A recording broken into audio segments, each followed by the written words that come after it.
শহরে সর্বত্র আলোচনা হচ্ছে যে ইউজারশিপ জুলেখার মোকাবেলায় জেলখানা বেছে নিয়েছে, বিশ্বাসের খেয়ানত করেনি। বলেছিল যে তার মালিকের প্রতি আনুগত্য প্রকাশ না করার কারণেই জেলে এসেছে, কিন্তু ফরমান কি সেটা তো বলেনি। তাহলে তার জেলখানায় আসার কারণটা এটাই?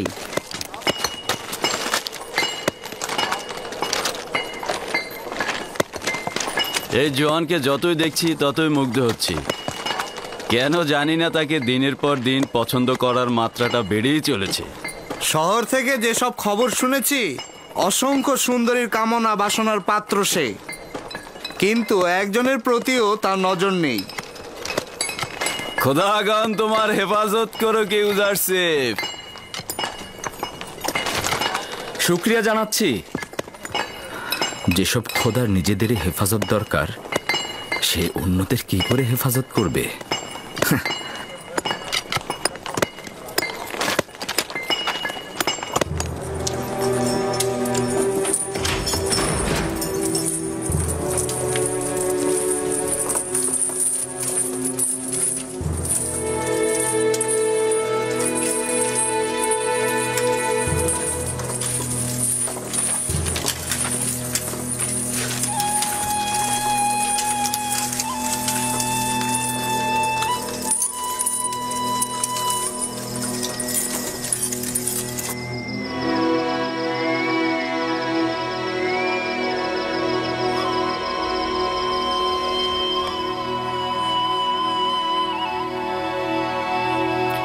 ইবাদতখানার খাদেমগণ আমনের নামে জুলুম করে থাকে।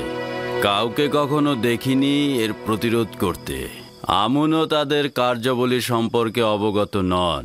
কে জানে না যে খাদেমগণ তাদের ভোগের জন্য নারী ও যুবতীদের জোরপূর্বক ধরে ধরে ইবাদতখানায় নিয়ে যান। আমনের তো সহধর্মিনীর দরকার নেই। বুঝলাম। তো আপনি কি করে কয়েদি হলেন? আমার কন্যাকে এই খাদেমগণ জোরপূর্বক ধরে নিয়ে গিয়েছিল। আমার কন্যাকে রক্ষা করতে আমি সেখানে যাই এবং কয়েকজনকে জখম করি। তারা আমাকে ধরে জেলখানায় নিক্ষেপ করে। কয়েক বছর ধরে কারাবন্দী। আমার স্ত্রী সন্তানদের কোনো খবর জানি না। চিন্তা করবেন না, আমার বন্ধু মেনিসাবুকে তাদের খোঁজে আমি পাঠাবো। সে যতটা পারে তাদেরকে সহযোগিতা করবে। জীবনের তিক্ততা ও তীব্র যাতনাকে মিষ্টি মধুর হাদিয়া মনে করুন, আর ওটা দ্বারাই নিজের অস্তিত্বকে আলোকিত করুন, পরিষ্কার ও জ্যোতির্ময় করে তুলুন। এমন যেন না হয় তীব্র যাতনা আপনার রুহুকে কালো ও দূষিতময় করে তোলে, আর এমনও যেন কখনো না হয় যে দুনিয়ার কষ্টগুলো আপনার দৃষ্টিকে কবরের ন্যায় সংকীর্ণ ও অন্ধকারাচ্ছন্ন করে ফেলে। এমনও তো আছে যে অনেকেই জেলখানার বাইরে, কিন্তু তাদের ভেতরের অস্থিরতা ও পেরেশানির কারণে তারা দুনিয়াকে জেলখানার চাইতেও খারাপ ভাবেন।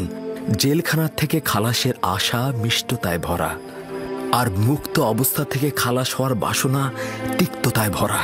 বাইরের দুনিয়ার আশাগুলো এমনই, আশার পেছনে যত ছুটবে তত তোমাদের থেকে তা পালিয়ে যাবে, আর যদি দৌড়ে ছুঁড়ে ফেলো দেখবে তোমাদের দিকে ছুটে আসবে। তীব্র রোদে মাথা ভর্তি চুল নিয়ে হেঁটো না, তা গলে যাবে এবং একসময় তা ঝরে যাবে। মাটির দেহ মাটিতেই মিশে যাবে, কিন্তু তোমাদের লক্ষ্য যদি অটুট থাকে তবে একসময় সেখানে পৌঁছবেই। সুষম বসন্তকেও একসময় হেমন্ত এসে নিস্তেজ করে দেয়। যে সিংহাসনে রাজা বসে সে সিংহাসনও সবসময় তার জন্য সিংহাসন নয়। তার অতি প্রিয় সিংহাসনটি একসময় তার চরিত্র বদলে তাকে কফিন হয়ে বহন করবে। তাহলে কি এটা বলা যায় না যে এই সংকীর্ণতা ও অন্ধকারে তোমাদের আনন্দময় ও আলোকিত মানুষ করে তুলতে পারে, যদি তোমরা তোমাদের ভুলটা বুঝতে পারো? দিলে কত আনন্দ! তোমার দিলে সব সময় এত আনন্দ কোত্থেকে আসে? কোত্থেকে আনন্দ পাও তুমি? কোনো একজন বন্ধু নির্বাচন করো। ওই বন্ধু তোমার পাশে বসলে দরিয়া সমান দুঃখ তোমার বিলীন হয়ে যাবে। তুমি পাগল হয়ে গেছো।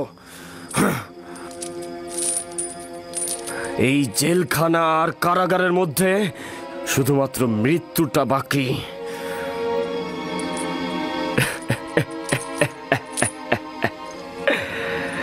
না মরেও মরার মতো সব। আর তুমি ওই মৃত লোকগুলোকে পুরস্কারের লোভ দেখাচ্ছ। শুনুন প্রিয়গণ, প্রত্যেকের বন্ধু সেই যে তাকে পূজা অর্চনা করে, আর যে মৃত বন্ধুকে পূজা করে তার ভাগ্যে আহাজারি ও দাফনের কাপড় ছাড়া আর কিছুই জুটবে না। আর যে জীবিত বন্ধুর ইবাদত করে তার জন্য জেলখানার কুঠরি, মরুভূমি বা বাগানের মধ্যে কোনো পার্থক্য নেই। ইউজারসিফ, তোমাকে একটা সওয়াল করতে পারবো? কোন বন্ধুর কাছ থেকে এত আনন্দ ফুর্তি পেলে? হ্যাঁ, সেই বন্ধু যে আমাকে কখনো ভোলে না, সবসময় আমার কিনারায় হাজির থাকে এবং আমার সকল হাল হাকিকাতে পরামর্শদাতা তিনি। ইউজারসিফ কখনোই মৃত পাথর বা কাঠের ইবাদত করে না।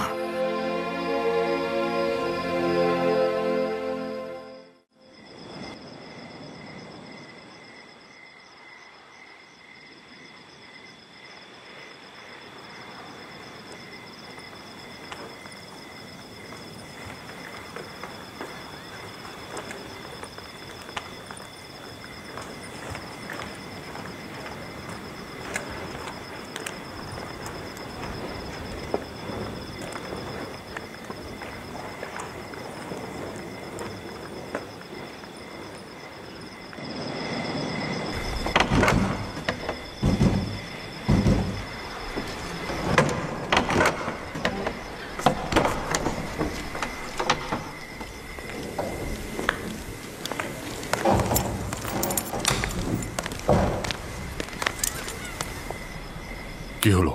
তার কোনো খোঁজ পেয়েছো তুমি? মনে হচ্ছে এক ফোঁটা জল ছিল মাটিতে মিশে গেল। সর্বত্র খুঁজেছি কিন্তু কোথাও তাকে খুঁজে পাইনি। না, যদি কিমুনি বন্দি হয় তো আমাদের কাজ লাঠে উঠে যাবে।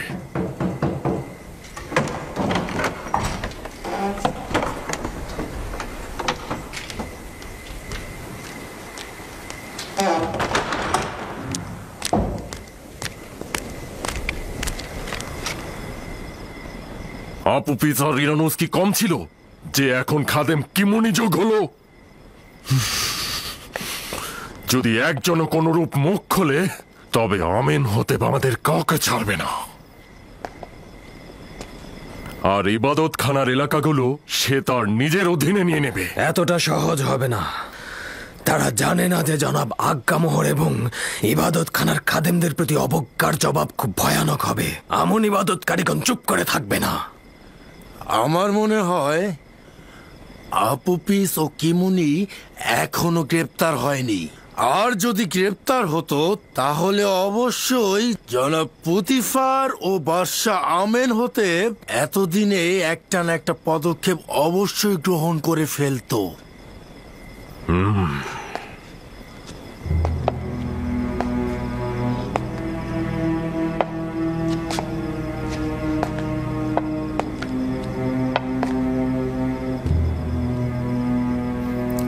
আমরা অবশ্যই নিরাশ হব না। তোমাদের অনুসন্ধান অব্যাহত রাখো। যদি খুঁজে পাও খবর দেবে, দেখব কি আঞ্জাম দেয়া যায়। তুমিও আমুনের সৈন্যদের প্রস্তুত করো। যদি হামলার বিষয়ে তারা সিদ্ধান্ত নিয়ে থাকে তাহলে পাল্টা জবাবটাও দিয়ে দেব।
আরে থাম।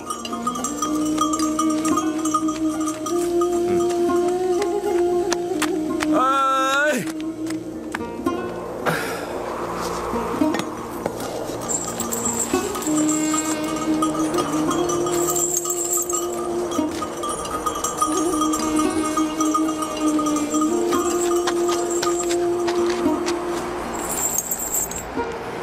কি হয়েছে? উটটি পালিয়ে যাচ্ছে কেন? জানি না, কোনোভাবেই ওকে থামাতে পারছি না। যাই করি না কেন দৌড়েই যাচ্ছে। কাফেলা থেকে পালিয়েছে, ক্লান্ত হয়ে পড়েছে। ক্যানানের অধিবাসী? হ্যাঁ। তুমি কিভাবে জানলে? তোমার লেবাস ক্যানানীদের মতো। আমি তাদের সঙ্গে জিন্দেগি গড়েছি। হ্যাঁ, এই তুমি এখানে কি করছো? জানো না এই এলাকা নিষিদ্ধ? আমার অপরাধ নয়, আমার উট এইদিকে পালিয়ে এসেছে, আমি তার পেছন পেছন এসেছি। যত তাড়াতাড়ি সম্ভব এখান থেকে চলে যাও। ও আমার জন্মস্থানের অধিবাসী। আমাকে একটু অনুমতি দাও, আমি তার সঙ্গে একটু কথা বলি। হ্যাঁ, ঠিক আছে, দ্রুত কথা সেরে ওকে বিদায় করো।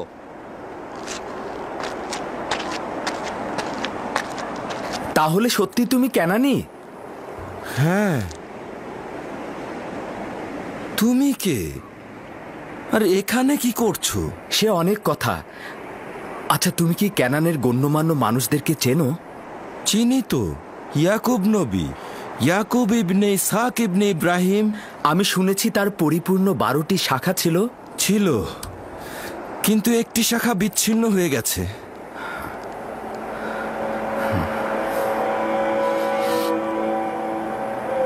ইয়াকুব নবীর হাল হাকিকাতের কোনো খবর আছে? শুনেছি যে অব্যাহত বিরহে আক্রান্ত, ছোট্ট একটি কুঁড়ে ঘর তৈরি করে সবকিছু ত্যাগ করেছে এবং ওই বিচ্ছিন্ন শাখার জন্য অবিরাম কেঁদেই চলেছে। তুমি কেন কান্না করছো?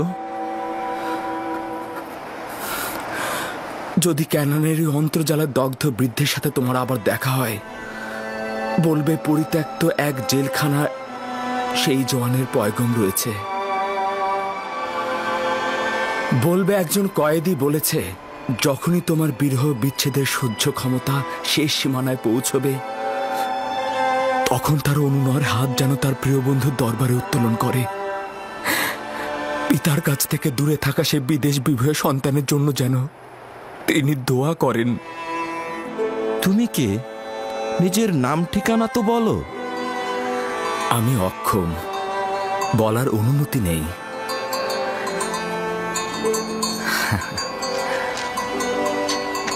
দেখো, তোমার উট চলে এসেছে, তোমাকে দেখে আর ভয় পাবে না। হ্যাঁ, আজব ব্যাপার, ওর পিছনে কতই না ছুটলাম আমি। একেবারেই আজব নয়। এই পৃথিবীতে সবাই তার মালিকের কাছে একদিন ফিরে যায় এবং অভীষ্ট লক্ষ্যে পৌঁছায়। তার মানে এই উট ইচ্ছে করেই আমাকে এখানে এনেছে? অদ্ভুত তো। কাফেলা আমার জন্য অপেক্ষা করছে। খোদা হাফেজ। খোদা হাফেজ।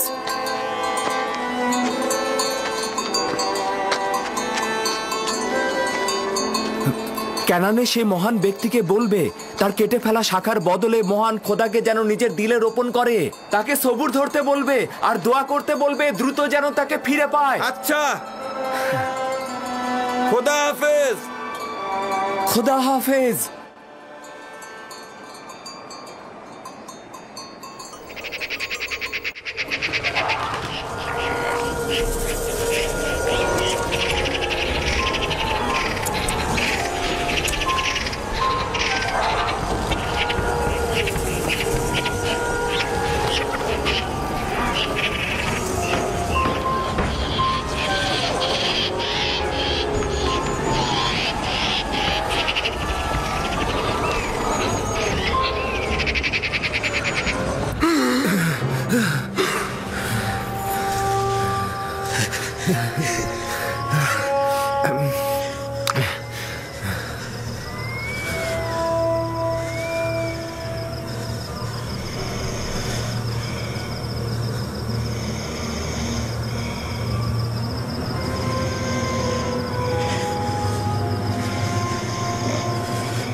ইরানুস, ইরানুস, ইরানুস, ওঠো।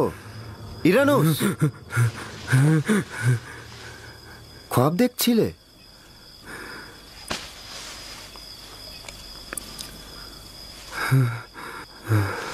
আজব খ্বাব ছিল।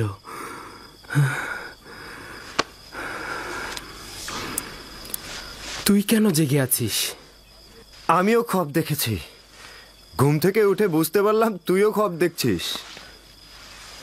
যদি জেলখানার বাইরে থাকতাম, ইবাদতখানার খ্বাব ব্যাখ্যাদানকারীর কাছে যেতাম। হ্যাঁ। আচ্ছা, জেলখানার ভেতরে কেউ খ্বাবের ব্যাখ্যা করতে জানে না?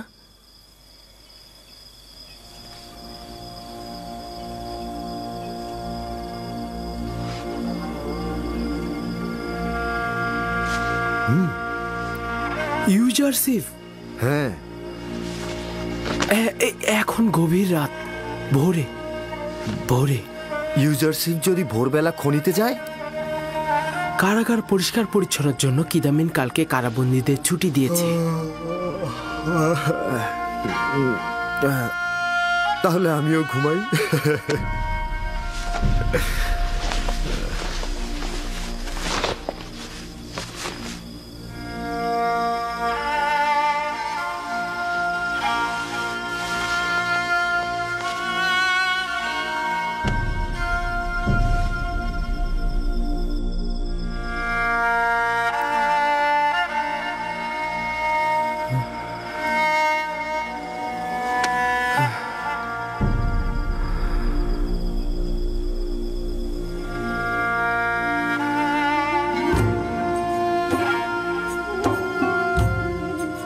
তোমার রিসালাতের সময় পৌঁছে গিয়েছে।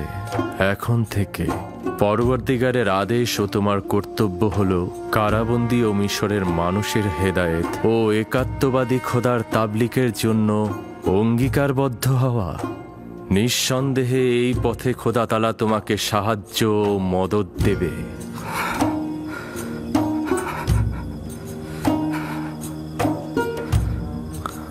খোদা তাআলা তোমাকে নিজের জন্য নির্বাচন করেছে এবং খ্বাবের ব্যাখ্যা প্রদানের যোগ্যতা দিয়েছে, এবং তোমার কারণে অফুরন্ত নিয়ামক ইয়াকুবের পরিবারের উপর মঞ্জুর করা হয়েছে, যেরূপ ভাবে তোমার পিতাকে ইসহাক ও ইব্রাহিম নবীকে নিয়ামক প্রদান করা হয়েছে এবং ইমামতের জায়গা ও বেলায়েতের অনুগ্রহ দান করেছে। তোমার রেসালাতের সময় পৌঁছে গেছে।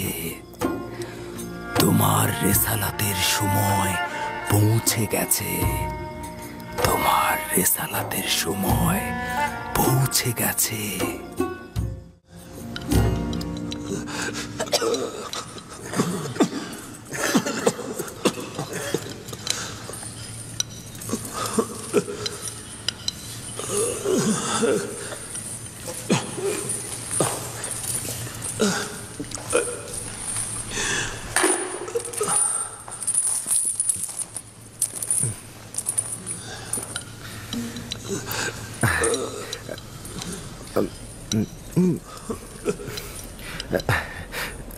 আমি ও ইরানোস একটা খোয়াব দেখেছি। তুমি ব্যাখ্যা করতে পারবে? কি খোয়াব দেখেছ? আগে বর্ণনা করো দেখি। আমি খোয়াবে দেখলাম আঙ্গুরের থোকা থেকে আঙ্গুরের রস নিংড়ে পেয়ালায় ভরে বাদশাকে দিলাম। বাদশা অনেক ভীত ছিল। ভালো খব নয়। একদমই ভালো খব নয়। আচ্ছা, আর তুমি কি খব দেখেছ? আমি খব দেখেছি, এক ঝুড়ি রুটি আমার মাথায় ছিল, আর পাখিগুলি এসে রুটিগুলি খেয়ে সাথে নিয়ে চলে গেল। হ্যাঁ, চলে গেল। হ্যাঁ,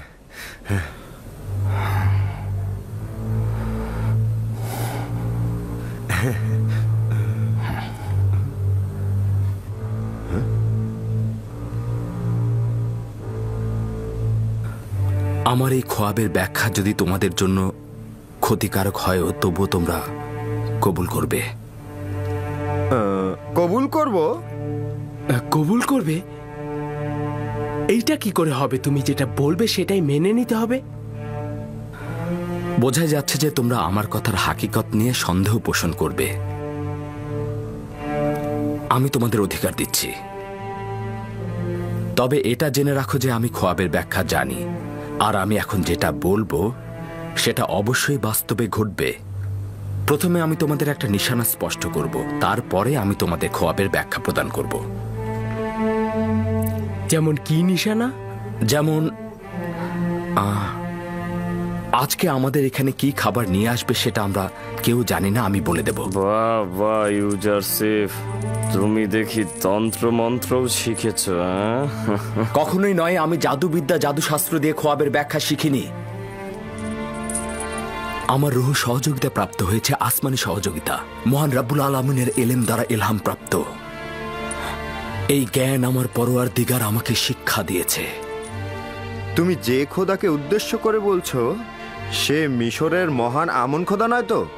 তার মানে আত্মাহীন পাথর কি খোয়াবের ব্যাখ্যা ও হাকিকাত সম্পর্কে জানে? হ্যাঁ। আমি সকল কুফরি জাতিকে পরিত্যাগ করেছি, কারণ হলো তারা একাত্মবাদী খোদায় ঈমান আনেনি। তারা তো পূর্ব থেকেই কাফের, তাতে আনুগত্য আনার প্রশ্নই আসে না। আজকের খাবার হলো মাছ, রুটি আর গমের বিরিয়ানি, সঙ্গে কিছু খোরমা।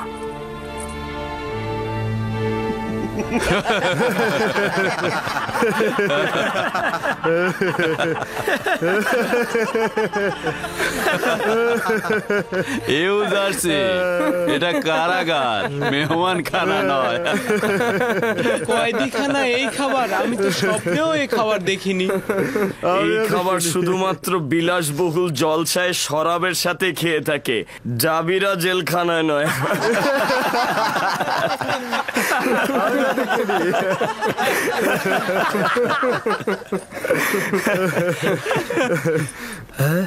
সত্যি করে বলো তো, তুমি যে খাবারের কথা বলছো তা সত্যি আসবে? খাবার এনেছি, সবাই সারি করে দাঁড়াও।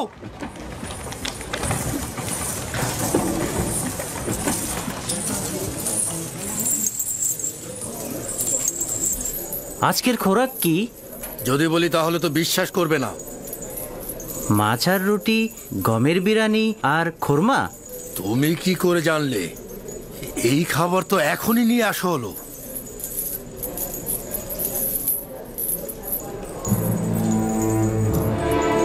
ইউজারসিফ যেই খাবারের কথা বলেছিল সত্যি সত্যি সেই খাবারই এসেছে। লাইনে দাঁড়াও, সবার কাছে পৌঁছাবে। তোমরা সবাই সারিতে দাঁড়াও।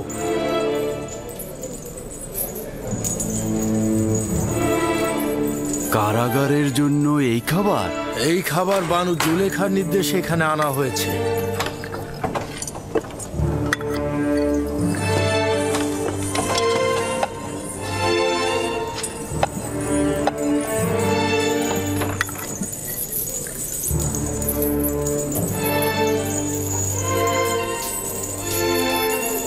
এই খাবার জুলেখা পাঠিয়েছে।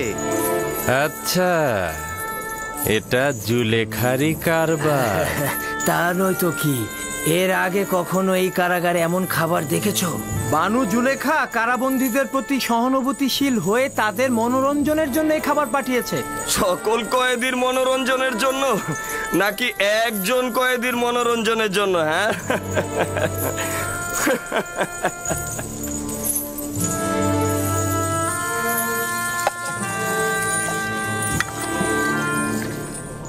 এখন তো আর ইউজারশিপের খোয়াবের ব্যাখ্যা অস্বীকার করতে পারবো না।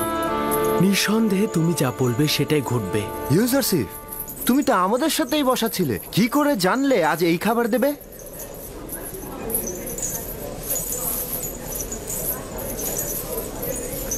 আমি যা কিছু জানি পরওয়ারদিগারের পক্ষ থেকে আমাকে তালিম দেওয়া হয়েছে। নিজে থেকে আমি কিছু বলি না। তুমি কোন খোদার কথা বলছো?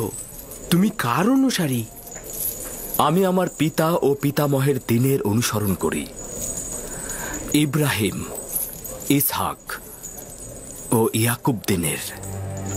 তুমি ইব্রাহিমের উত্তরসূরি,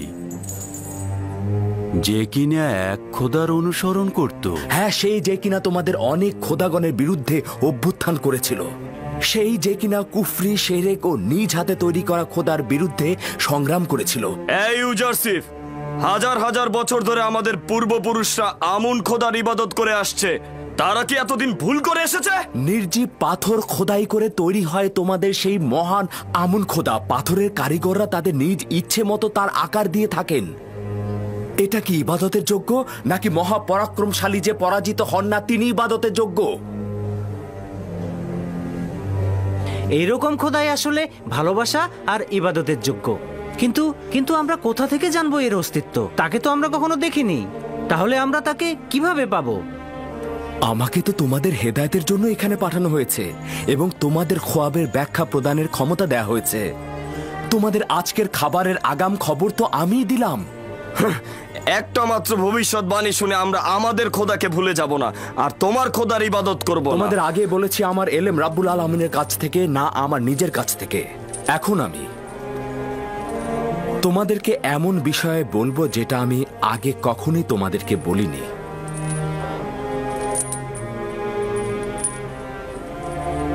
আমার পিতা ইয়াকুব নবী, আমি ইব্রাহিম, ইসহাক ও ইয়াকুবের উত্তরসূরি। এনাদের পর আমি একাত্মবাদী খোদার একজন প্রতিনিধি।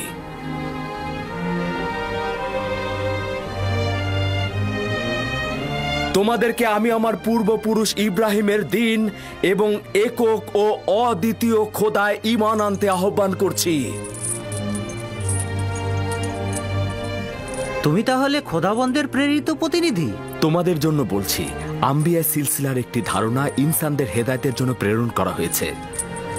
আমার পূর্বে হজরত আদম, হজরত নূহ, হজরত ইব্রাহিম, হজরত ইসহাক ও হজরত ইয়াকুব ছিলেন। অতঃপর আমি।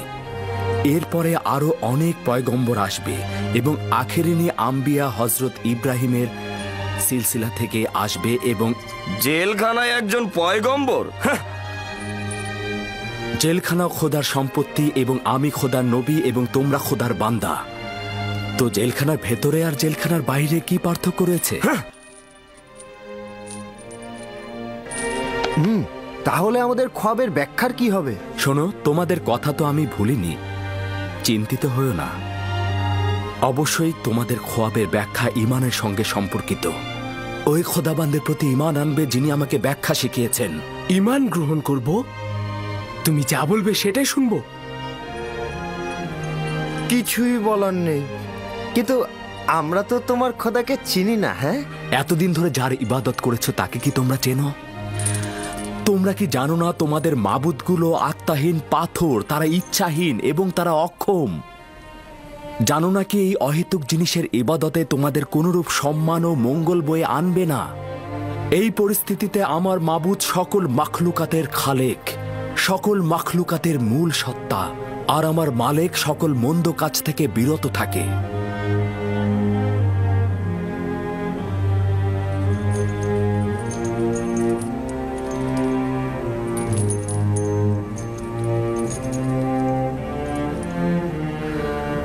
আচ্ছা আপুপিস, ও ইরানুস, তোমরা তো জবাব দিলে না।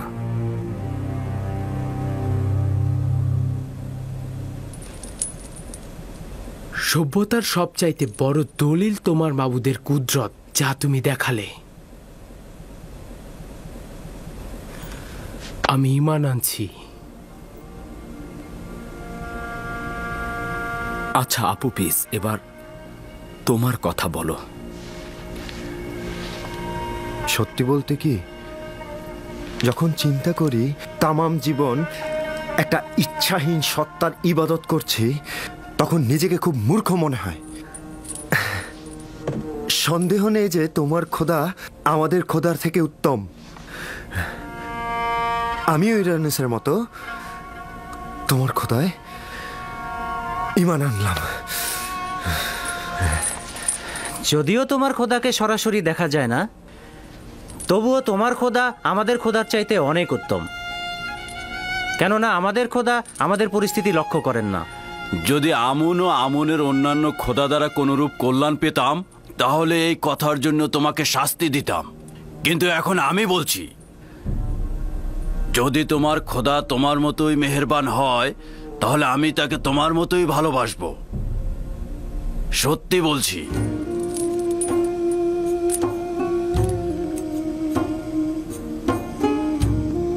আমি খোদার প্রেরিত পয়গম্বরের উপর ঈমান আনলাম, যাকে আমাদের হেদায়েতের জন্য প্রেরণ করা হয়েছে। আমিও তোমার খোদার প্রতি ঈমান আনছি, আর আমার পাথরের খোদাকে বর্জন করছি। হ্যাঁ, আমি এখন থেকে যেই খোদার ইবাদত করব, তিনি আমার খালেক, তিনি আমার মাখলুক নয়। আমিও একাত্মবাদীর ইবাদত করব। আমিও আজকে থেকে আর আমার পাথরের খোদাকে একদম বিশ্বাস করছি না।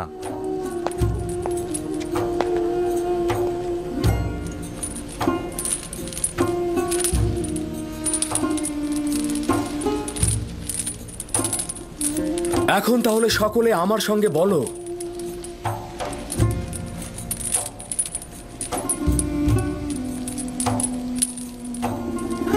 ইব্রাহিম, ইসহাক ও ইয়াকুবের খোদার নামে। খোদার নামে আমরা নিস্তেজ ও পাথরের তৈরি খোদা থেকে, এবং জমিনের সকল খোদাগণকে বর্জন করছি এবং একাত্মবাদী খোদার প্রতি ঈমান আনছি।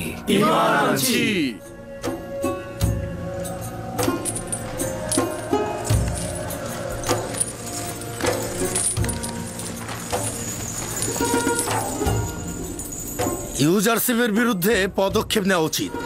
যেমন কি পদক্ষেপ? সে সকল কারাবন্দীকে এক খোদার ইবাদতকারী বানিয়ে ফেলছে। তাহলে আমাদের পূর্বপুরুষের আইনের কি হবে? জটিল করো না।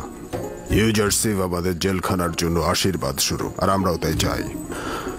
তুমি তোমার কাজ করো, আর ওদেরকে ওদের কাজ করতে দাও। জনাব ইউজারশিপ, আমরা ঈমান এনেছি।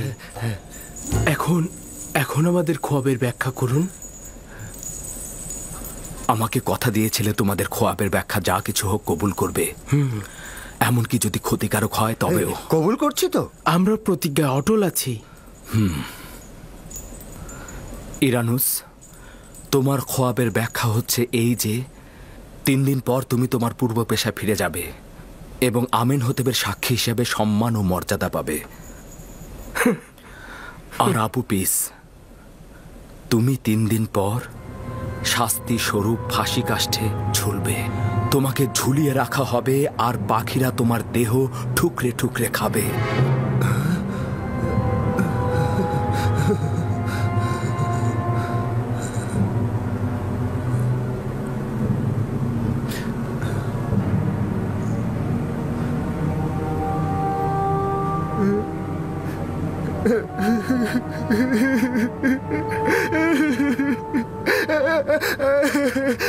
আমি তো খব দেখিনি, আমি খব দেখিনি, আমি তো খব দেখিনি।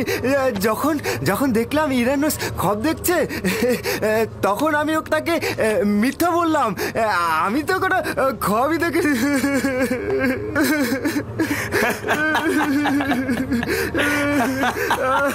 ধোকা গেলে ইউজারশিপ, তোমার দাবি মিথ্যা প্রমাণিত হলো। একজন মিথ্যা পয়গম্বর সে। আসলে সে কোনো খোয়াবই দেখেনি, সে তোমাদের মিথ্যা বলেছে, তোমাদের ধোকা দিয়েছে।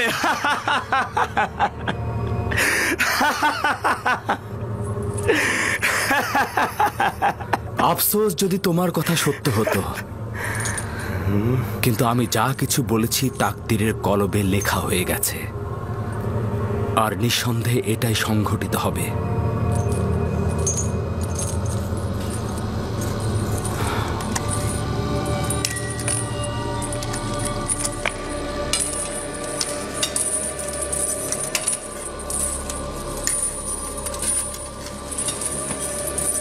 আমিও কিছুক্ষণ পূর্বে তোমার মতোই চিন্তা করছিলাম। আমি ভেবেছিলাম আমার খোয়াবের ব্যাখ্যা খারাপ হবে। আমি তো প্রায় নিরাশই হয়ে গিয়েছিলাম। কিন্তু ইরানুস, আমি তো আশাবাদী ছিলাম, ভেবেছিলাম পাখিদের খাবার বিতরণটা উত্তম কাজ। কিন্তু কিন্তু অনুমান করছি ইউজারশিপ সঠিক বলছে। সত্যি বলতে আমুনের খাদেমগণ আমার সাথে বেইমানি করেছে। তাদের কথাতেই তো আমি আমেনহোতেবকে হত্যা করতে চেয়েছিলাম। এর জন্যই আমার শাস্তি পাওয়া উচিত। মৃত্যুদণ্ড হবে আমার। ইরানুস, তার মানে কি খাদেমগণ আমাকে সাহায্য করবে না? যদি ইউজারশিপের ব্যাখ্যা সঠিক হয়,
আজ্ঞামোহর ও পাদে আমুনকে যতটা বেশি ফুসরাত দেব, তারা নিজেদের সৈন্য সমাবেশ আরো বেশি বৃদ্ধি করবে এবং মুশকিল ততটা বাড়বে।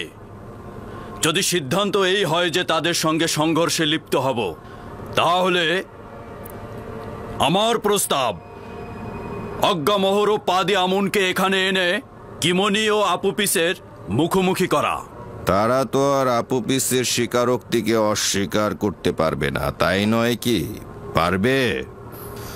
ওদের পাপের শাস্তির রায় তো আমার জানাই আছে। মন্দিরের আওতাধীন সকল জমি জমা আমি ফিরিয়ে নেব। আজ্ঞামোহর আর পাদিয়ামুনকে আমি কঠোর শাস্তি দেব। উত্তম হচ্ছে যে রাজমহলে জাঁকজমকপূর্ণ মেহমানদের আয়োজন করা হোক। আজ্ঞামোহর ও তার সহকর্মীদের দাওয়াত করা হোক। এমন সময় খাদেম কিমনি, ইরানুস ও আপুপিসকে এখানে হাজির করানো হবে, একে অপরের সঙ্গে মুখোমুখি করানো হবে। আপনি কি ভাবছেন এ দাওয়াত তারা কবুল করবে? যখন বাদশাহ আমেনহোতেব কাউকে দাওয়াত করেন, তার ওয়াজিব হলো এই যে বাদশার প্রতি আনুগত্য প্রকাশ করা। যত দ্রুত সম্ভব আয়োজন করো, এই মজলিসেই বিচার কার্য সুনিশ্চিত হবে। হুকুম শিরোধার্য আলী জনাব।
কি হয়েছে? মৃত্যু একটি সাধারণ আদেশ, সবার জন্য একটি সাধারণ ঘটনা। দেরিতে বা আগে সবারই মৃত্যু ঘটবে। আজ হয়তো তোমার, আগামীতে আমার, অন্যদিন হয়তো অন্য কারো একই ঘটনা ঘটবে। যদি কোনো ইনসান 1000 বছরের আয়ু পেয়েও থাকে, তবুও মৃত্যুর মুখোমুখি হয়ে সে আনন্দিত হয় না। শুধুমাত্র খোদার আম্বিয়াগণই মৃত্যুকে স্বাগতম জানায়। আমি তোমাকে যেরূপ মৃত্যুর আগাম খবর দিয়েছি, তেমনি একটি পুরস্কারেরও খবর দিচ্ছি এখন। মৃত্যুর পূর্বে তোমার ঈমান আনয়ন একটি বড় ধরনের সৌভাগ্য ও নিয়ামত। তুমি দুনিয়া ত্যাগ করলে পরওয়ারদিগার তোমার কবরে রহমত ও আরাম প্রদান করবে। তুমি তো পরকালে নিয়ামত প্রাপ্ত হবে। যাকে ফাঁসিতে ঝুলিয়ে মৃত্যুদণ্ড দেওয়া হয় তাকে মমি করা হয় না, আর পশ্চিমে মৃতদের দেশেও পাঠানো হয় না। আর এর কারণেই আমি মরার পরেও শান্তি পাবো না। আমি একেবারেই ধ্বংস হয়ে যাব। কে বলেছে কবরে আরাম রয়েছে? একক খোদার ইবাদতকারী তুমি, ভ্রান্ত ধারণা লালন করো না। তোমার খোদা সকল জাহানের মালিক, দুনিয়া ও আখেরাতের সমস্ত কার্যাবলী তার হাতেই। আপুপিস, তুমি যেখানে মৃত্যু বরণ করো না কেন, খোদা তাআলার কাছে আমি তোমার বেহেশতের জন্য সুপারিশ করব, এবং একই সাথে তোমার প্রতি তার রহমতের জন্যও। আমি ইরানুসের জন্য যতটাই চিন্তিত, তোমার জন্য ততটা চিন্তিত নই। কেন কেন আমার জন্য চিন্তিত? আমার জানের পরে কি আবারও বিপদ আসবে? না, তোমার রুহু বিপদে আছে। আপুপিস এবং তুমি এক খোদা ঈমান আনার কারণে অতীতের সকল গুনাহ থেকে মুক্ত হয়ে গেছো, কিন্তু ইরানুস তো দুনিয়াতে থাকবে। আবার হয়তো পাপের অন্ধকারে সে ডুবে যাবে, এবং মৃত্যুর সময় হয়তো পাহাড় সমান গুনাহ নিয়ে সে মৃত্যুবরণ করবে। কিন্তু আপুপিস তো পাক পবিত্র রুহ নিয়ে পরওয়ারদিগারের সঙ্গে মোলাকাত করবে। অবশ্যই সতর্ক থাকা উচিত যে ঈমানের বীজ বপন করা খুবই সহজ, কিন্তু তার রক্ষণাবেক্ষণ খুবই কঠিন। ইরানুস, আমার হাল হাকিকত দিন দিন ভিন্ন রূপ ধারণ করছে। ওর প্রতি দরদ আমার আস্তে আস্তে বেড়েই চলেছে। সবার কাছে আমি হাসি ঠাট্টার প্রতীকে পরিণত হচ্ছি, অথচ আমার কলবে অবিরাম শামশিরের আঘাত এবং দিলের হাহাকার ধ্বনি কেউ শুনতে পাচ্ছে না, কেউ না। আস্তে বলুন বানু, আপনি কি চাইছেন সকলে শুনুক?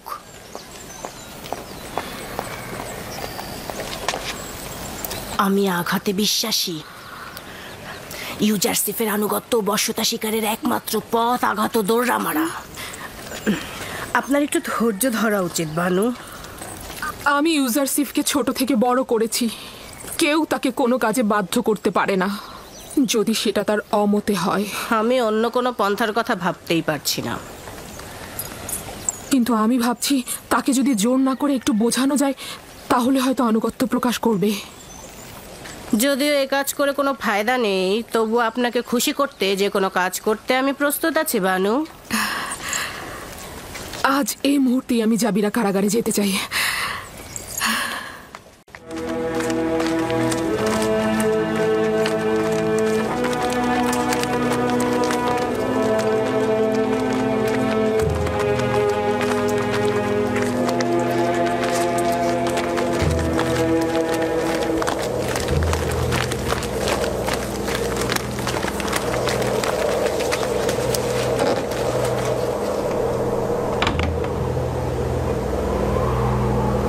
দরুদ বানু জুলেখা। খোদাগণের দরুদ তোমাদের ওপর। ইউজারসিফকে আনুগত্য প্রকাশে বাধ্য করতে পারলে? না আমার বানু, সে সংশোধন হয়ে অনুগত্য পোষণের মতো নয়। তাকে বাধ্য করা খুব শক্ত কিছু নয়, তোমরা সেটা পারোনি।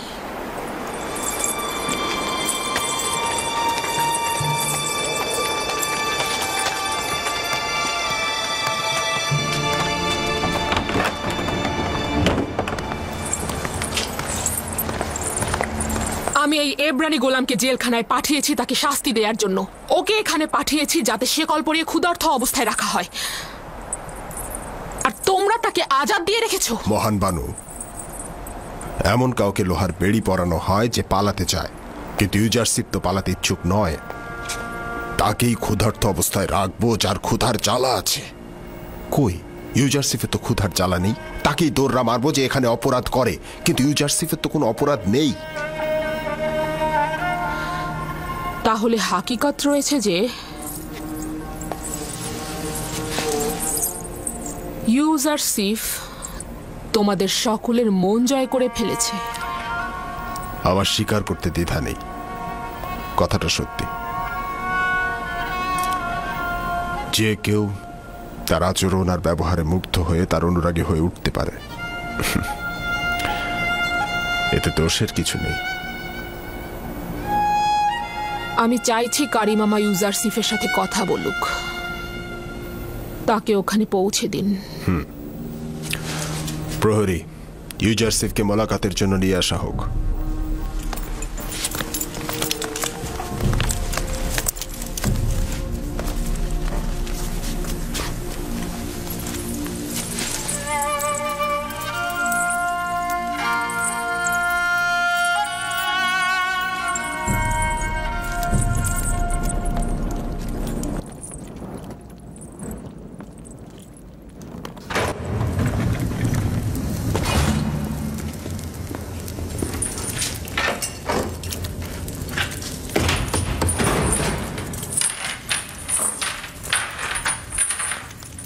আমরা একা কথা বলবো।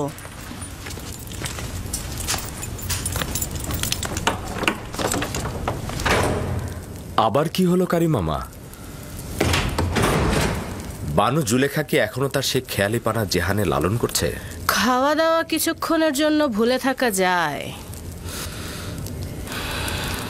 কিন্তু তোমার স্মৃতি সে ভুলতে পারবে না। আমার দিলে এখনো তার জন্য তীব্র জ্বলন রয়েছে। আফসোস সে এখনো সে প্রবঞ্চনা থেকে দূরে সরে যায়নি এবং বিবেকের অনুসারী হয়নি। ইশক আর বিবেক, সে আশেক নয়, আর কামনা বাসনাকে ইশক ভেবে ভুল করো না। ইশক পবিত্র, তার নোংরা দিলে বাসা বাঁধে না। তুমি বানু জুলেখাকে নোংরা বললে?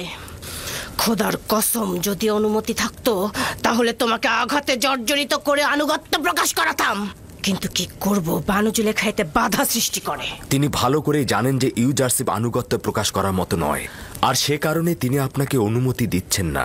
আমি বানু জুলেখাকে ভালোবাসি, তার উদ্দেশ্য সফলের জন্য সব করব, সেটা কামনা বাসনা হলেও অথবা হোক সেটা ইশক। আমি তোমাকে স্বাধীন দেখতে চাই না, কিন্তু বানু জুলেখা চান। আমি বানুর জন্য এখানে এসেছি, যেন তোমাকে মুক্ত হওয়ার পথ দেখাতে পারি। আপনি জুলেখাকে কতখানি ভালোবাসেন?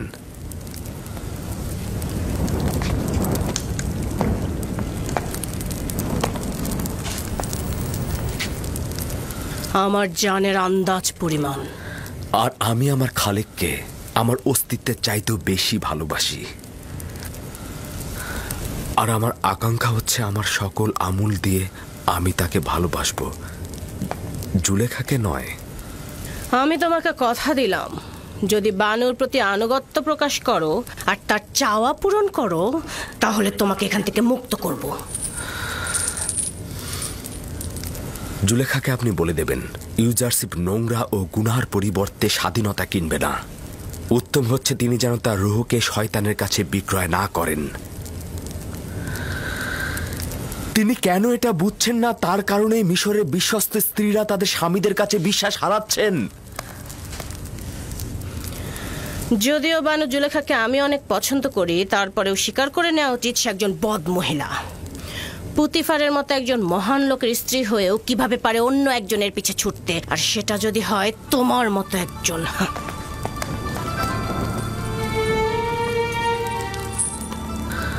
যদি জুলেখা মাবুদের সৌন্দর্য ও হাকিকত বুঝত, তবে ইউজারশিপের ন্যায় তুচ্ছ একজনের পেছনে দিল নিয়ে ছুটত না। হে হে পরওয়ারদিগার, জুলেখার ভেতরের অন্ধকার জেলখানা থেকে তাকে মুক্তি দাও এবং তার কল্পকে ঈমানের আলোয় আলোকিত করে দাও।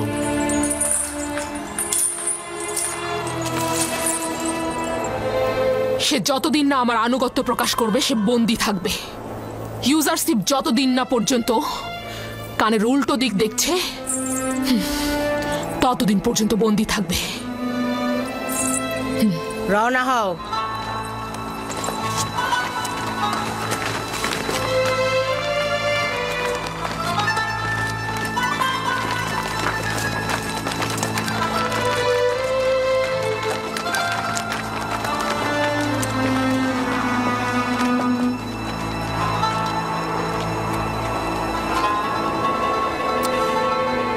জুলেখা জুয়ার খেলোয়াড়, সে ভিতরে পরাজিত হয়েছে কিন্তু বাহিরে প্রকাশ করছে না। সে নিজের হৃদয়কে পাথরের মতো দেখাতে চাচ্ছে কিন্তু পারছে না।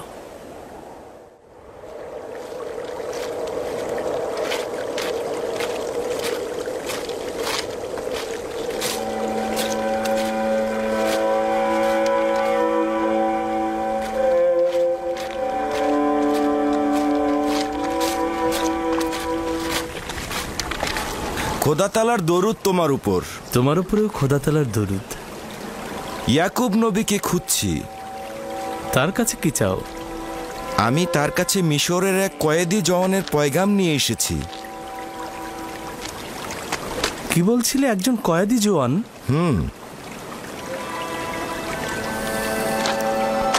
আমার সঙ্গে এসো।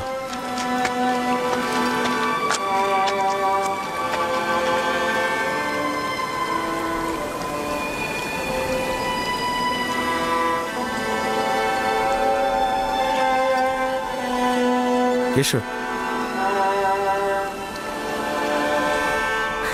সে দেখতে কেমন ছিল? লম্বায় কতখানি ছিল? তার বয়স কত ছিল? দীর্ঘদেহী ছিল, আর বয়স তো 30-32 হবে। দেখতে নিশ্চয় সুদর্শন ছিল। তার নাম কি ছিল? তার নাম তো ইউসুফ ছিল, তাই না? তার নাম সওয়াল করেছিলাম কিন্তু বলল যে নাম বলতে অপারগ সে। তার সৌন্দর্য খুব একটা লম্বা চুলার দাড়ির কারণে ঠিক বোঝাই যাচ্ছিল না। আমার ইউসুফের সৌন্দর্য অন্ধকারের মধ্যে বোঝা যাবে, কোনো কিছুই তার সৌন্দর্যকে আড়াল করতে পারবে না। কেনানের গণ্যমান্য ব্যক্তির কথা সওয়াল করছিল, আমি আপনার কথা বলেছিলাম। 12টি পরিপূর্ণ শাখার বিষয়ে সওয়াল করেছিল, বলেছি একটি শাখা বিচ্ছিন্ন হয়ে গেছে। তার নামটা কেন বলেনি? কেন বলেছে অপারগ? ও যদি আমার ইউসুফ হতো তাহলে বলতো তার পিতার জন্যই বলতো। তুমি না বললে জোয়ানের কাছ থেকে পয়গাম এনেছ? হ্যাঁ, সে বলেছে অচেনা ও দূরের অতীত কয়েদিদের জন্য দোয়া করতে। খোদাবন্দে তাকে কারাগার থেকে নাজাত দিন। কয়েদি আরও বলল, যখন আপনি আপনার হাত খোদাতালার উদ্দেশ্যে তুলবেন তখন পিতার থেকে দূরে থাকা অপরিচিত সন্তানের জন্য দোয়া করবেন। ও নিশ্চয়ই আমার ইউসুফ। পিতার থেকে দূরে থাকা সন্তানের আর্তনাদ এটা। বেনিয়ামিন, বেনিয়ামিন, শুনেছ? ও নিশ্চয়ই আমাদের ইউসুফ হবে। আব্বাজান শান্ত হন, শান্ত হন আব্বাজান। ইউসুফ মিশরে কি করবে? তাও আবার কারাগারে। তার ওই কথা ছাড়া তার সাথে তো কোনো মিলই নেই। অনুমান করছি এই আমার ইউসুফ, অথবা ওই ইউসুফের খবর জানে। আরো কিছু কথা বলেছে, যেমন খোদার উত্তরসূরি বা এরকম আরো কিছু বলেছে, কিন্তু আমার ঠিক স্মরণে নেই। হে আমার পরওয়ারদিগার, ওই কয়েদিকে জেলখানার অন্ধকার থেকে তার পিতার পরিপূর্ণ দয়ার কোলে ফিরিয়ে দাও। তার পিতাকে দীর্ঘ বিচ্ছেদের জ্বালা থেকে রক্ষা করো। যদি অনুমতি দেন আমি এখন যেতে চাইছি। খোদা তোমার হেফাজত করুক, নেক কাজে হাদিয়া দান করুক। আশা করছি এই চোখ আমার ইউসুফকে দেখেছে। অনেক শুক্রিয়া আমার ভাই। আপনাকেও অনেক শুক্রিয়া। আসি। খোদা হাফেজ। খোদা হাফেজ।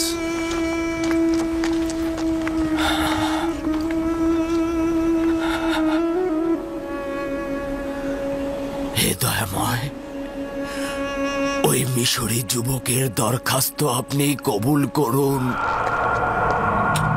আলী জনাব, সেনাপতি কক্রব।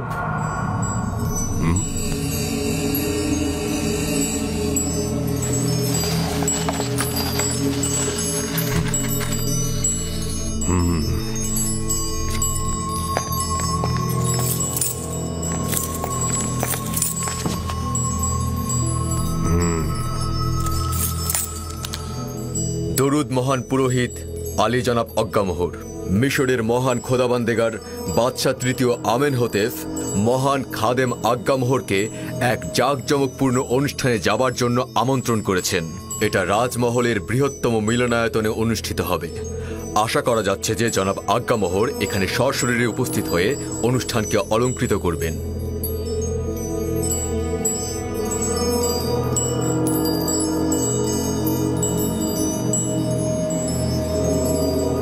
মহামান্য বাদশার প্রতি শুকরিয়া জানাচ্ছি এবং তার মেহমানিতে হাজির হব। তুমি এখন যেতে পারো।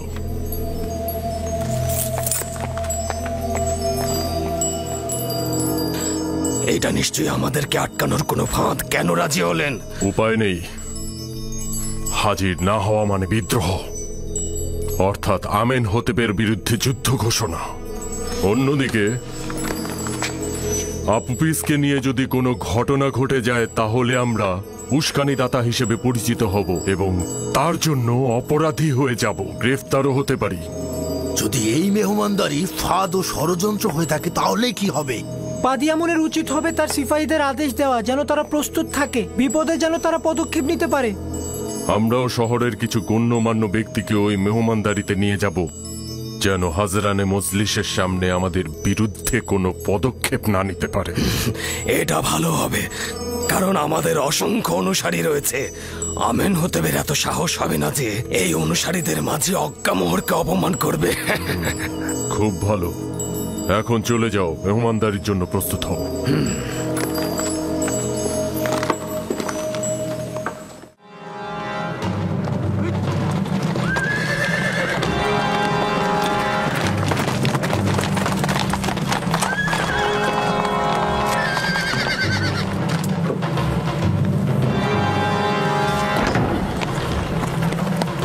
দরুদ আপনার উপর আলী জনাব হরেন হোপ। শুক্রিয়া। আমি আপুপিস, ইরানুস আর খাদেম কিমনিকে নিতে এসেছি। ঠিক আছে আলী জনাব, একটু অপেক্ষা করুন।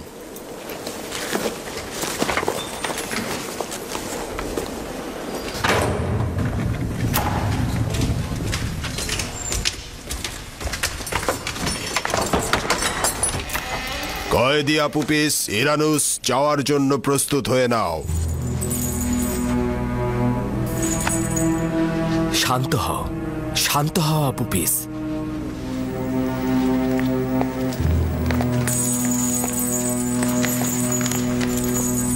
রায়ের জন্য তোমরা এখন আমেনহোতেপের দরবারে যাবে। না না না না না না না না, তুমি তো এক খোদায় ঈমান এনেছো, অবশ্যই তার ইচ্ছার প্রতি আনুগত্য পোষণ করো, তার প্রতি বিশ্বাস রাখো। তিনি সুবিচারক, তিনি যা করেন তা ভালোর জন্যই করেন আপুপিস। আমরা যদি আজকে তৃতীয় দিন, তাহলে অবশ্যই আমাদের আবার ইউজারশিপের স্বপ্নের ব্যাখ্যা একদম মিলে গেল। দেখেছো আপুপিস, দেরি না করে চলে এসো। ঠিক আছে, ঠিক আছে, তাই হবে। ওঠো আপুপিস।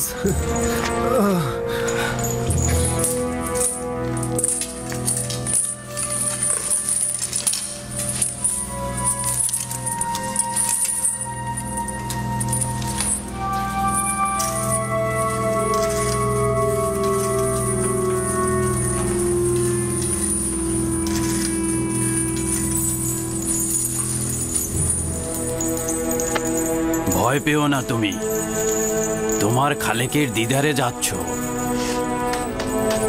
খাদেম কিমনিকে প্রস্তুত করো।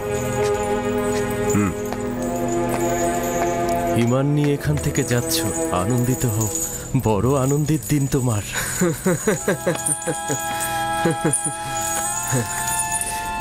ইউজারশিপ, মেনিসাবুর মতো আমিও তোমার জন্য খাবার ও লেবাস নিয়ে আসবো। আমার জন্য নয়, এই সবার জন্য নিয়ে এসো। ইরানুস, দোয়া করো যেন খোদাবন দ্রুত আজাদ দিয়ে আমাদের জমিনে ফিরিয়ে নেয়। এই আপুপিস, এত খুশি হবার কিছু নেই। ইউজারশিপের ভবিষ্যৎবাণী মিথ্যা, আমি বলছি। আমার কথা মিথ্যা হবে না। যাও।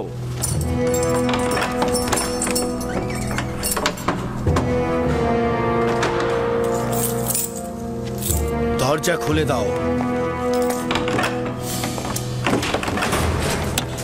কিমনি পুরোহিত, বাইরে এসো, যাবার জন্য প্রস্তুত হও।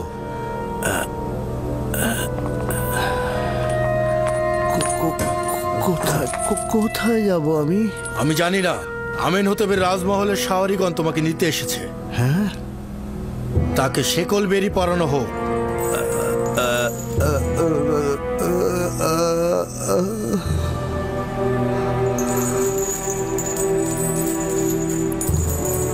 আমি তোমার প্রতি ঈমান এনেছি ইউজারশিপ, এবং চেষ্টা করব সেটা হেফাজত করার। তুমি আমেনহোতেবের কাছে যাবে এবং পূর্বের মান মর্যাদা ফিরে পাবে। আমেনহোতেবের সাথে আমার একবার মোলাকাত হয়েছিল, কিছু স্মৃতিও রয়েছে। তাকে তুমি আমার কথা বলবে, বলবে যে ইউজারশিপ কোনো গুনাহ করেনি। অবশ্যই, আমি অবশ্যই বলবো। আমি তোমার আজাদের জন্য অবশ্যই বলবো ইউজারশিপ, আমি তোমার আজাদের জন্য অবশ্যই খোদা তদবির করব। হাফেজ। তুমি চিন্তা করো না। খোদা হাফেজ। খোদা হাফেজ। খোদা হাফেজ। খোদা হাফেজ। খোদা হাফেজ। খোদা হাফেজ। খোদা হাফেজ। তুমি নিশ্চিত থাকো যে বাদশাহ আমেনহোতেব তোমাকে এই কারাগার থেকে মুক্ত করবে। হায় আফসোস, এরকম যদি আমাদেরও কেউ থাকতো। কি বললে? বললাম আমেনহোতেব তোমাকে এই কারাগার থেকে মুক্ত করবে, তার এই কুদরত রয়েছে। কিন্তু আমি তো আমেনহোতেবের চাইতে অধিক কুদরতের অধিকারীকে চিনি। কেন তাকে কিছু বললাম না?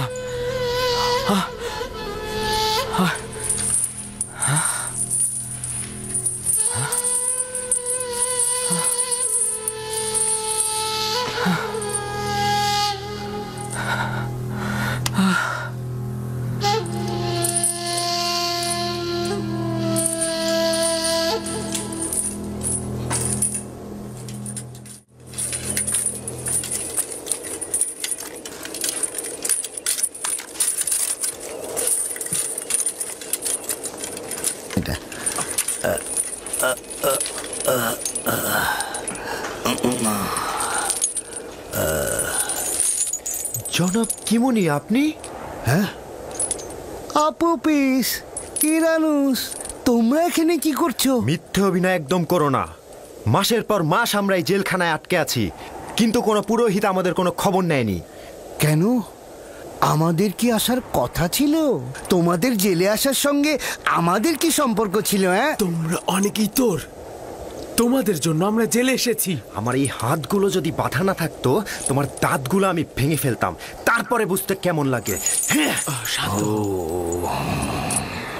ওদের মুখ ঢেকে দাও, তারপর একসাথে গাড়িতে তোলো।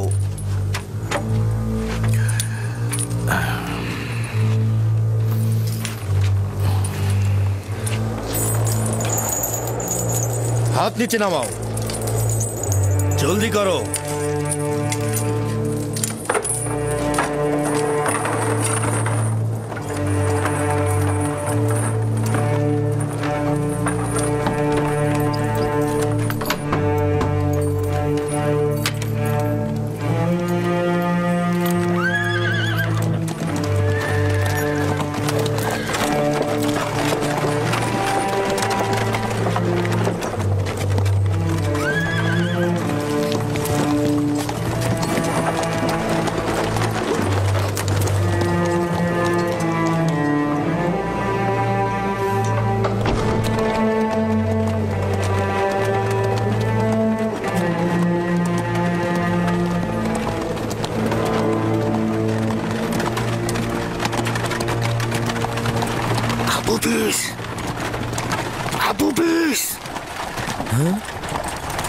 এখন পর্যন্ত কিছু বলেছো?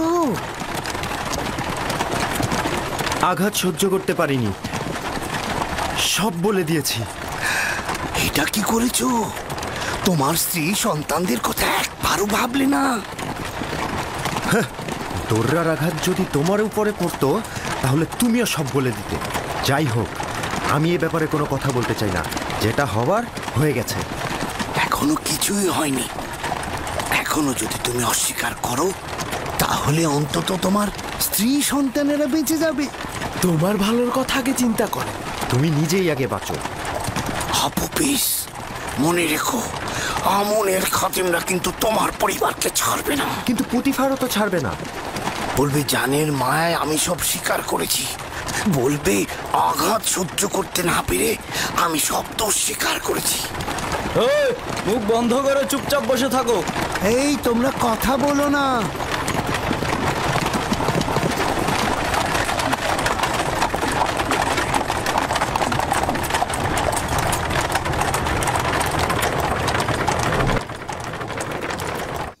এত শক্তভাবে নিও না, তুমি তো ভুল কোনো পথে মশগুল হওনি। আমার খোদাবন্ত এখানে উপস্থিত ছিলেন, আর আমি ইরানুসকে বললাম আমেনহোতেপ যেন আমাকে নাজাত দেন। যদি আমেনহোতেপ জানে যে তুমি গুনাহ করনি এবং তোমার নাজাতের পদক্ষেপ নেয়, তাতে তো কোনো দোষ নেই, তাই না? যে আমি অন্যদেরকে আমার খোদার তুষ্টির জন্য আশাবাদী করছি, আর সেই আমি কিনা অন্যের সাহায্য চাচ্ছি, এটা দোষ নয়। আমি তো তার থেকে গাফেল হলাম। আমি তাকে ভুলে গেলাম। তুমি শুধু চেয়েছো যে বাদশাহ তোমার হাল হকিকত সম্পর্কে গাফেল না হোক। তুমি গুনাহগার নও। যখন আমার খোদাবন্ধ নিজেই আমার কাছে হাজির, আমার কাছে নাজির, তখন কি দরকার ছিল অন্যের মনোযোগ চাওয়া? আমি খোদাবন্ধের কাছে হাত জোর করে ক্ষমা চাইছি। আমি ভুল করেছি, আমি ভুল করেছি।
খোদা ভিন্ন অন্য কারো কাছে প্রার্থনা করো না। যা কিছু চাও শুধু তার কাছে যাও। একমাত্র প্রত্যক্ষদর্শী এবং সকল ক্ষেত্রে যার উপস্থিতি, তিনি হচ্ছেন উনি। যদি সঙ্গী চাও তাহলে তিনি হচ্ছেন তোমাদের সঙ্গী, তোমাদের অভিভাবক। যদি সংরক্ষক ও প্রহরী চাও তাহলে তিনি তোমাদের তত্ত্বাবধায়ক। যদি নিয়ামত দানকারী চাও তবে তিনি তোমাদের নিয়ামত দানকারী এবং পরওয়ারদিগার। এবং যদি উপদেশ ও নসিহত চাও তবে তিনি তোমাদের উপদেশ দাতা ও উত্তরাধিকারী। যা কিছুই মাখলুকাতের কাছে অন্বেষণ করো তার সবকিছুই একজনের কাছে রক্ষিত। আফসোস, খোদা ভিন্ন যদি অন্য কারো কাছে হস্ত উত্তোলন করো তাহলে অগণিত মাখলুকাত অপমানিত হবে। যদি কাল বা পরশু কিয়ামতের দিন খোদাবন্ধ ইনসাফ সহ জাহের হন তাহলে তো অসংখ্য পর্দা ছিন্ন ভিন্ন হয়ে যাবে। যদি তিনি ইনসাফ সহকারে সৃষ্টির দিকে নজর দেন, যদি কিয়ামতের দিন খোদা তাআলা মজলুমের আর্তনাদ শোনেন, তাহলে অসংখ্য গুনাহগার আমির ওমরা পাপী তাপী বন্দী হয়ে যাবে। অতএব আখিরাতের সফরের জন্য রসদ সঞ্চয় করো এবং কাল কিয়ামতের জন্য নিজেদের আমলকে সংশোধন করে নাও। ফায়েকের মতো সবাই সফরের জন্য প্রস্তুত হও, কেননা সকলকে এই পথেই যেতে হবে।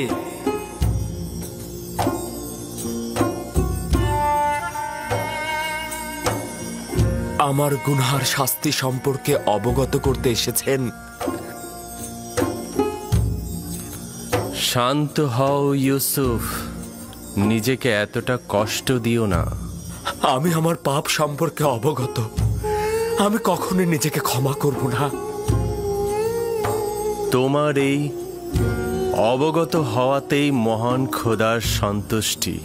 তার আনুকূল্য অপার অসীম যা ইউসুফকে লজ্জিত করেছে। তিনি তো আমাকে আমার প্রিয় পিতা ও অন্যদের চাইতে অধিক ভালোবেসেছিলেন। মহান খোদাবান যার হাতে সকল কুদরত ও সম্মান তার হাতে। কে আমাকে মিশরের আজিজের রাজমহলে নাজ নিয়ামতে ডুবিয়ে দিয়েছিল? মহান খোদাবানদের হৃদয়ে যে রয়েছে সকল নিয়ামত তার রয়েছে। কে আমাকে জুলেখা ও মিশরের অন্যান্য নারীদের হাত থেকে নাজাত দিয়েছে? মহান খোদাবান্দ যিনি মুমিনদেরকে মন্দ ও খারাপ কাজ থেকে ফিরিয়ে নিয়ে আসে। যে খোদা আমাকে এভাবে স্মরণে রাখেন আর আমি কিনা তার উপস্থিতিতেই অন্যকে স্মরণে। ইউসুফের কি এই পাপের জন্য রক্তের অশ্রুপাত করা উচিত নয়? আমার তো বিলাপ করতে করতে বুক ফেটে যাওয়া উচিত। গুনাহ করেছি খোদা, পাপ করেছি আমি প্রায়শ্চিত্ত করতে চাই। যদি ইউসুফ তার নিজের ভুলের জন্য এই রূপ অনুতপ্ত না হতো, একইভাবে মহান খোদার দরবারে আনুগত্য পোষণ না করত, তাহলে খোদার আনুকূল্য থেকে বিচ্যুত হয়ে যেত, নবুয়াতের মাকাম থেকে বিচ্যুত হতো। সিদ্ধান্ত ছিল ইউসুফ 1 বছর জেলখানায় থাকবে, কিন্তু এখন এটা 7 বছর বৃদ্ধি করা হয়েছে যেন ইউসুফ তার পাপের প্রায়শ্চিত্ত করে এবং কারাবন্দীদের হেদায়েত দান করে, কারণ ভবিষ্যতে ইউসুফের অসংখ্য বন্ধু দরকার হয়ে পড়বে।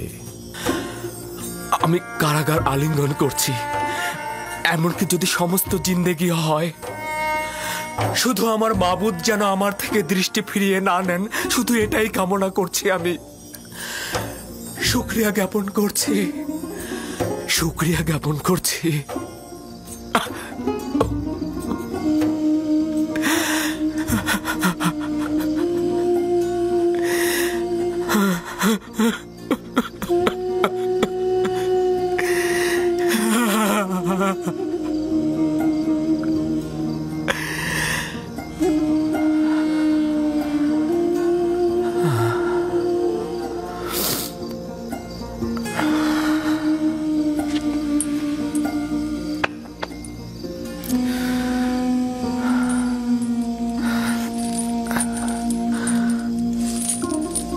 আমি দুঃখিত, তোমাদের ঘুমের ব্যাঘাত ঘটালাম। সব সময় একটাই দোয়া করবে, খোদা তাআলা যেমন আমাদেরকে ঈমান দান করেছেন তেমনি তা যেন ফিরিয়ে না নেন। সব সময় বলবে, হে পরওয়ারদিগার, আমাকে হেদায়েতের পর আমার অন্তরকে ধ্বংস ও অন্ধকারে নিক্ষেপ করো না।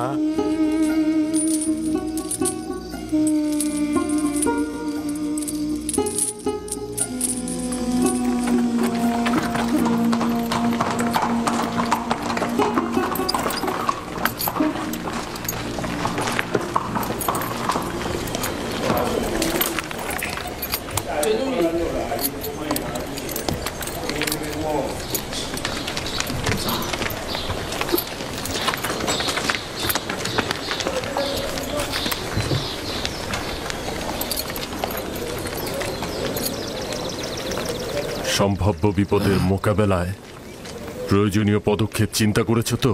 জি আলী জনাব, সিপাহী ও গোলামগণ সশস্ত্র অবস্থায় আছে, আর আমাদের কিছু লোক সাধারণ মানুষের সাথে মিশে আছে। তারা শুধু আদেশের অপেক্ষায় আছে। চেষ্টা করবে নিজেকে সংযত রাখতে, বেহুদা রাগারাগি একদম করবে না।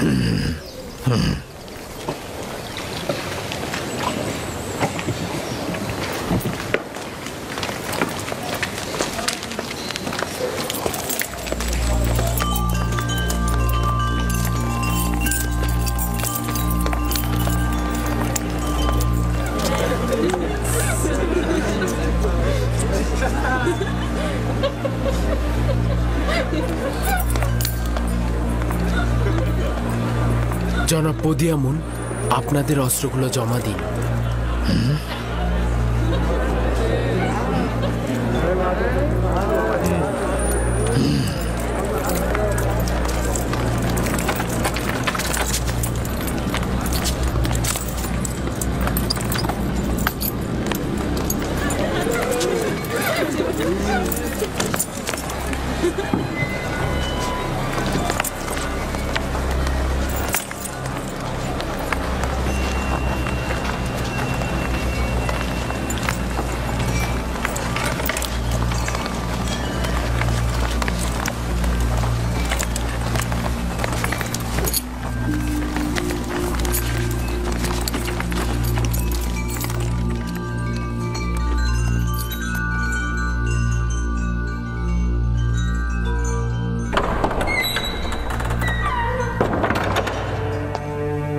মিশর দেশের মহান বাদশাহ মহান খোদা তৃতীয় আমের হতে প্রবেশ করছেন।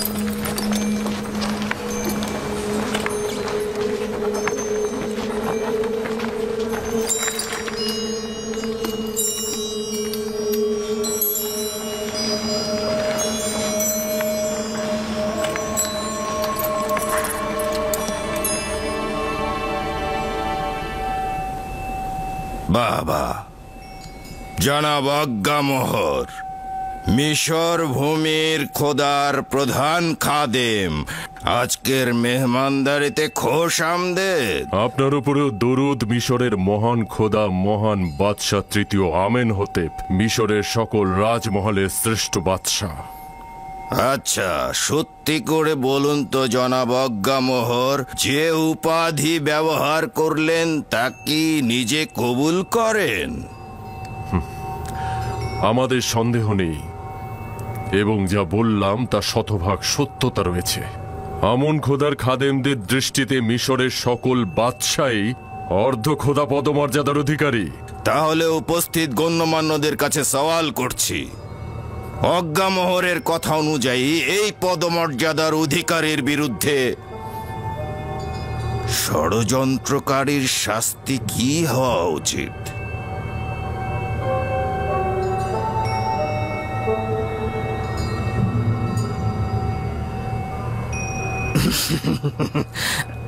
আমার মনে হচ্ছে মহান বাদশাহ, কিছু বদলোকের কুপরামর্শে জনাব অজ্ঞামোহরের প্রতি আপনি সন্দেহ পোষণ করছেন। কিন্তু আপনি নিশ্চিত থাকবেন মহামান্য বাদশাহ, মন্দ কথা বলার লোক আমাদের সাথে আপনার সম্পর্কের কোনরূপ ক্ষতি করতে পারবে না, যতই চেষ্টা করুক না কেন।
আজ মিশরের সম্ভ্রান্ত ও অভিজাত সম্প্রদায়ের সম্মুখে একটি নাটক মঞ্চায়ন হবে, যার মূল বীর অভিনেতাগণ হলেন জনাব আজ্ঞামোহর, পদি আমুন, আপুপিস ও ইরানুস। আচ্ছা জনাব আজ্ঞামোহর, এদেরকে চিনতে পারছেন?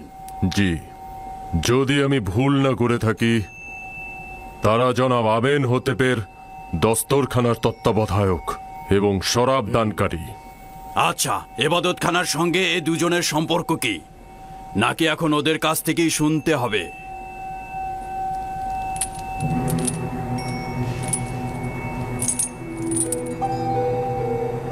তাদের সঙ্গে আমাদের সম্পর্ক হলো তারা আমুনের অনুসারী, তাদের সঙ্গে অন্য কোনো সম্পর্ক নেই আমাদের।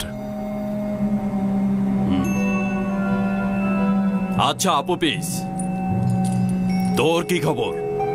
জনাব আজ্ঞামোহরের সাথে তোর সম্পর্কের কথা একটু বলবি? কি বল।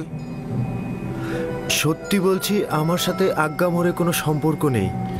আমেন হতেপকে হত্যা করার জন্য কার সঙ্গে চুক্তি করেছিলি সেইটা সবার সামনে বল।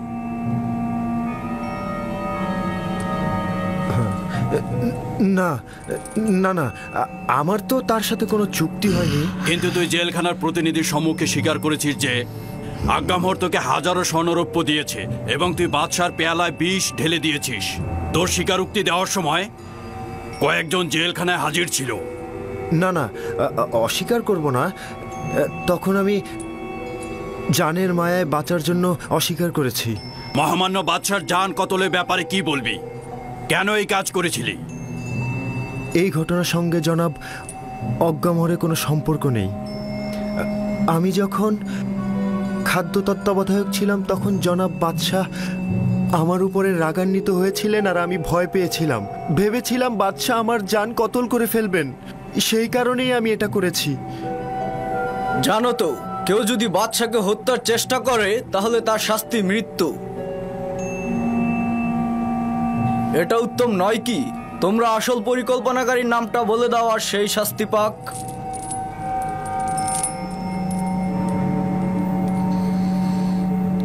জনাব পুতিফার, কেন জোড়াজুড়ি করে এবাদতখানার খাদেমদেরকে দোষী করতে চাইছেন?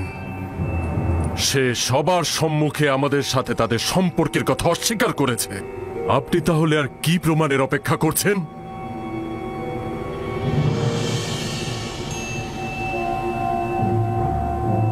আপনি এখনই উত্তেজিত হবেন না জনাব, কারণ নাটক এখনো বাকি রয়েছে।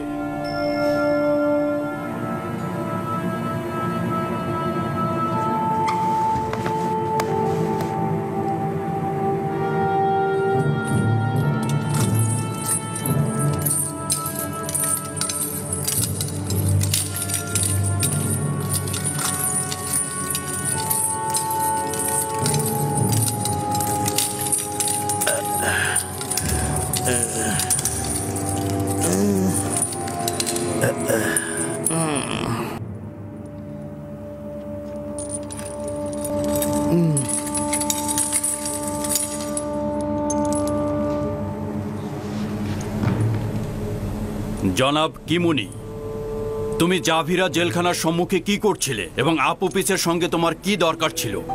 কোনো দরকার ছিল না জনাবে মালিক। আপুপিসের স্ত্রী আর সন্তানেরা আমার কাছে এসে কান্নাকাটি করছিল, তাই ভাবলাম একটু খুঁজে দেখি। সকল জায়গায় খুঁজতে খুঁজতে যখন জাভিরা কারাগারের সামনে গেলাম, আপনার সৈন্যরা আমাকে গ্রেপ্তার করলো। কিন্তু আপুপিস তো জেলখানায় স্বীকারোক্তি দিয়েছে। সে তোমার মাধ্যমে জনাব আজ্ঞামোহরের কাছে গিয়েছিল এবং সেখান থেকে হত্যার নির্দেশ পেয়েছে।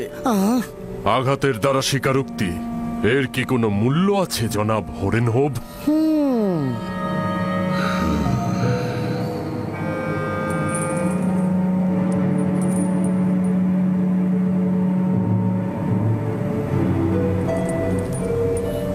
তার মানে তোমার ইরানুস আর আপুপিসের সঙ্গে কোনো সম্পর্ক নেই এবং আমাকে কতল করার কোনো নীল নকশা তুমি করনি? না আমার খোদাবন্দেগার, এদের সঙ্গে আমার কোনো সম্পর্কই নেই। এবং তুই আপুপিস, কিমনি এবং অজ্ঞামোহরের সঙ্গে কোনো সম্পর্ক করিসনি? না আলী জনাব, আমার জনাব কিমুনি ও অজ্ঞামোহরের সঙ্গে কোনো সম্পর্ক নেই। তাহলে কি তুই শুধু শুধু ইরানুসের সঙ্গে মিলে আমাকে হত্যা করার নীল নকশা করেছিস? না আলী জনাব, না, আমি এই ষড়যন্ত্র সম্পর্কে অবগত ছিলাম না। সত্য বলতে কি আলী জনাব, ও এই সব ঘটনা জানতো না। এই সকল ঘটনা আমি নিজেই করেছি। আমি ওর কাছ থেকে সাহায্য চেয়েছিলাম, কিন্তু ও আমাকে সাহায্য করেনি। ও আপনাকে জানিয়ে দিয়েছে।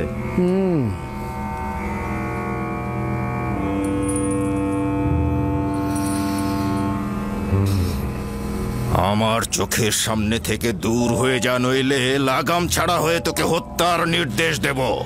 সুস্বাদু খানা পিনা গ্রহণ করুন এবং চলে যান। আবারও যদি কোনো ষড়যন্ত্র হয় তাহলে তাকে আমনও রক্ষা করতে পারবে না। চলে যান।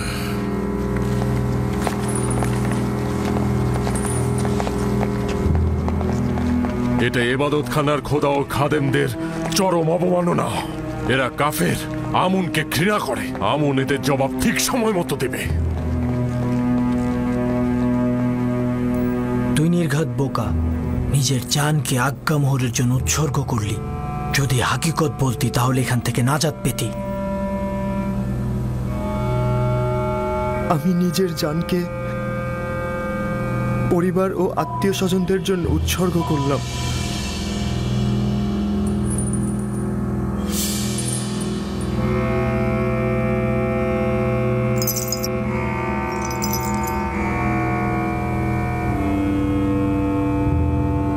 ইরানুস আজাদ পেল, কিন্তু তুই আপুপিস, শাস্তি স্বরূপ আগামীকাল তুই ফাঁসির দড়িতে ঝুলবি।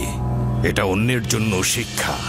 আর খাদেম কিমনি, তুমি আপাতত চলে যাও, কিন্তু মনে রেখো তোমাদের ইবাদত খানার পাপ অতি শীঘ্রই উন্মোচিত হবে। তখন তোমরাও আপুপিসের মতো ফাঁসিতে ঝুলবে। নিয়ে যাও।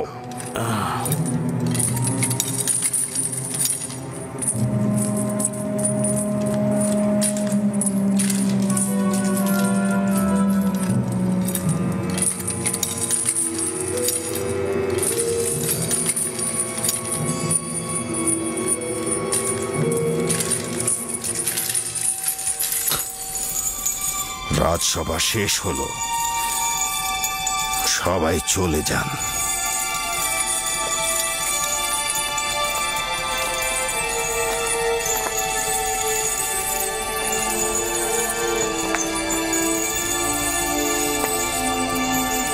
নাটক, দুর্দান্ত একটি নাটক মঞ্চস্থ হলো, আর সবাই দাঁড়িয়ে দাঁড়িয়ে আমেন হোতেবকে অপমানিত হতে দেখলো।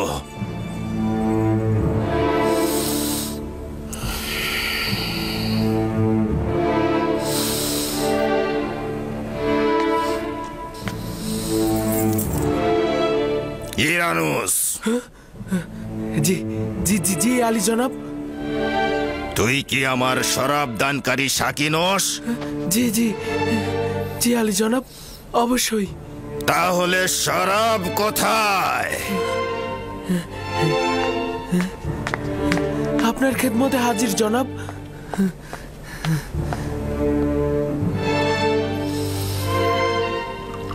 আজ রাতের এই কেলেঙ্কারির দায়ভার তোমার, জনাব পুতিফার। মিশরের প্রধান সেনাপতি শুধুমাত্র তাড়াহুড়ার কারণে একটা সুস্পষ্ট বিষয়কে প্রমাণ করতে পারল না।